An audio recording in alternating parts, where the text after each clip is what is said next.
The Battle of the Seelow Heights was one of the last major battles on the Eastern Front during World War II, fought between 16th and 10th of April 1945 as part of the Soviet assault on Berlin. Here's a detailed breakdown of the battle. Overview. Date: 16th to 19th of April 1945. Location: Seelow Heights, east of Berlin, Germany. Combatants: Soviet Union, First Belarusian Front, commanded by Marshal Georgy Zhukov. Nazi Germany, Army Group Vistula, led by General Gotthard Heinrici. Objective: the Soviets aimed to break through the German defensive lines and capture Berlin.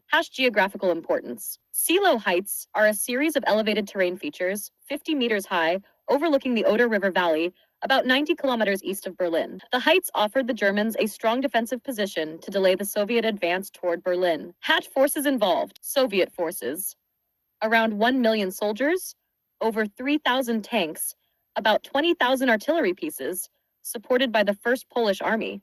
German forces: roughly 125,000 to 200,000 soldiers, around 500 to 800 tanks and assault guns, fewer artillery and air support resources, included Volkssturm, civilian militia, and Hitler Youth in some cases. 16th of April 1945, the assault begins. At 3 a.m., the Soviets began a massive artillery bombardment, called the Thunder of the Oder, to soften German defenses. Soviet troops launched a frontal attack through the swampy Oder Valley. Thick fog and smoke blinded Soviet forces, causing confusion. German defenders held strong positions on the heights and inflicted heavy casualties. 17th to 18th of April, fierce fighting. Soviet progress was slow and costly. Marshal Zhukov committed his tank units earlier than planned, leading to intense urban-style combat. On the 18th of April, the Soviets managed to break through parts of the German line, but still faced fierce resistance. 19th of April, German lines collapse. Soviet forces finally overran the Seelow Heights. German troops began retreating toward Berlin. This opened the road for the final Soviet assault on Berlin, which began a few days later. Casualties. Soviet losses: estimated 33,000 to 50,000 killed or wounded. German losses: estimated 12,000 to 20,000 killed or captured. The battle was extremely costly for the Soviets due to direct frontal assaults. Significance: